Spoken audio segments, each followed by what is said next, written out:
ধাৰ কৰি ঘৰ পৰিয়াল চলাব নোৱাৰি। যে ধাৰ কৰি সৰহ দিন ঘৰ বা পৰিয়াল ভালদৰে চলাব নোৱাৰে। হিমন্ত বিশ্ব শৰ্মাৰ বিৰুদ্ধে গৰ্জন বিজেপি নেতাৰ।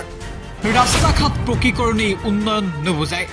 এখন অভাৰব্ৰিজ বা ৰাস্তা ঘাট পকীকৰণেই দেশৰ উন্নতিৰ কথাটো নুবুজায়। ভোটাধিকাৰ সাব্যস্ত কৰি এইবাৰ পুনৰ হিমন্ত চৰকাৰৰ বিৰুদ্ধে মহাবিস্ফোৰণ জ্যেষ্ঠ বিজেপি নেতা অশোক শৰ্মাৰ। প্ৰতিমাহে 1000 কোটি 1500 কোটি টকা ধাৰ লৈ একোটা পৰিয়াল ধ্বংস কৰি গৈছে। নৱপ্ৰজন্মই এইবোৰ কথা ভালদৰে চিন্তা কৰক। গতিকে নৱপ্ৰজন্মই যাতে এই কথাটোৰ ওপৰত কিছু নিৰ্ভৰ কৰে। মানে এমাহত আজি 1000 কোটি টকা, অহা মাহত 1500 কোটি টকা, এই যি ধাৰ বৃদ্ধি হৈ আছে, ইয়াৰ ফলত একোটা পৰিয়াল ধ্বংস হোৱা আমি দেখিছোঁ। ধাৰ লৈ লৈ ৰাজ্যৰ অৱস্থা বেয়া হৈ গৈছে। ৰাজ্যখন যাতে ধ্বংস হৈ নাযায় তাৰ ক্ষেত্ৰত সকলোৱে গুৰুত্ব দিয়ক। হিমন্ত বিশ্ব শৰ্মা চৰকাৰৰ নীতিক মুকলিকৈ সমালোচনা প্ৰাক্তন বিজেপি বিধায়ক অশোক শৰ্মাৰ। হিমন্ত চৰকাৰৰ দিনত এইবাৰ কেৱল জনতাই অতিষ্ঠ হোৱা নাই, অতিষ্ঠ হৈছে খুদ বিজেপি নেতাও। প্ৰাক্তন বিজেপি বিধায়ক তথা বৰ্তমানৰ বিজেপিৰ জ্যেষ্ঠ নেতা অশোক শৰ্মাই এইবাৰ ভোটাধিকাৰ সাব্যস্ত কৰিয়ে হিমন্ত বিশ্ব শৰ্মাৰ বিৰুদ্ধে মহাবিস্ফোৰণ ঘটালে। হিমন্ত বিশ্ব শৰ্মাৰ দিনত জনতাই কিদৰে হাৰাশাস্তিৰ সন্মুখীন হৈছে সেয়া খুদ বিজেপি নেতাই এইবাৰ স্পষ্টকৈ প্ৰকাশ কৰিলে।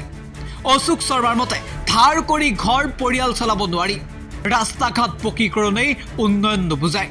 প্ৰতিমাহে হাজাৰ হাজাৰ কোটি টকা ধাৰ লৈ একোটা পৰিয়ালক ধ্বংস কৰি ৰাজ্যখনৰ অৱস্থা বেয়া কৰি দিছে। হিমন্ত বিশ্ব শৰ্মাৰ দিনত ৰাজ্যখন যাতে ধ্বংস হৈ নাযায় তাৰ প্ৰতি সকলোকে গুৰুত্ব দিবলৈ আহ্বান জনালে এগৰাকী বিজেপি নেতাই। আৰু এয়াই হৈছে হিমন্ত চৰকাৰৰ প্ৰকৃত উন্নয়ন। খুদ বিজেপি নেতাই এতিয়া অসন্তুষ্ট হিমন্ত চৰকাৰৰ শাসনৰ কালত। শুনক অশোক শৰ্মাই কি কৈছিল। অভিজ্ঞতা হৈছে যে ধাৰ কৰি সৰহ দিন ঘৰ বা পৰিয়াল ভালদৰে চলাব নোৱাৰে। গতিকে নৱপ্ৰজন্মই যাতে এই কথাটোৰ ওপৰত কিছু নিৰ্ভৰ কৰে।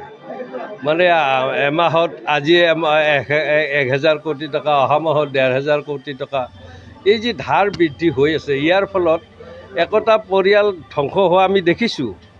গতিকে আমাৰ ৰাজ্যখন যাতে তেনেকুৱা হৈ নাযায় তাৰ কাৰণে নৱপ্ৰজন্মই চকু ৰখাটো উচিত।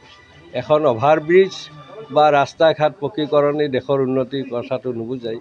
যদিহে তাত বিত্তীয় ব্যৱস্থা ভাল থাকে তেনেহ'লে এইখিনিৰ উপৰিও আৰু বেছি শক্তিশালী হ'ব। গতিকে মই নাই এই ক্ষেত্ৰত মই মোৰ ক'ব লগা কথাখিনি ক'লোৱেই। কিন্তু মই ভাবোঁ এই ক্ষেত্ৰত যিহেতু গণতন্ত্ৰত চতুৰ্থ স্তম্ভ বুলি আপোনালোকক কয়, মোক নকয়, মই ৰাজনীতি কৰোঁ নকয়, কিন্তু আপোনালোকক কয় গণতন্ত্ৰৰ চতুৰ্থ স্তম্ভ, তাৰ একোডাল ৰদ বুলি।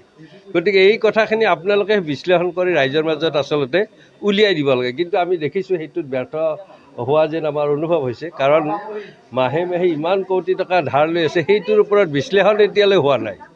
বাতৰিত 2-এজন মানুহে উষ্মা প্ৰকাশ কৰিছে, তাৰ কিবা সমালোচনা কেতিয়াবা হৈছে, কিন্তু তাৰ ওপৰত বিতং পৰ্যালোচনা হোৱা নাই, সেইটো আমি দেখিছোঁ। গতিকে মই আপোনালোককো আহ্বান জনাইছোঁ এই মূল বিষয়টোতহে সকলোৱে গুৰুত্ব দিব লাগে।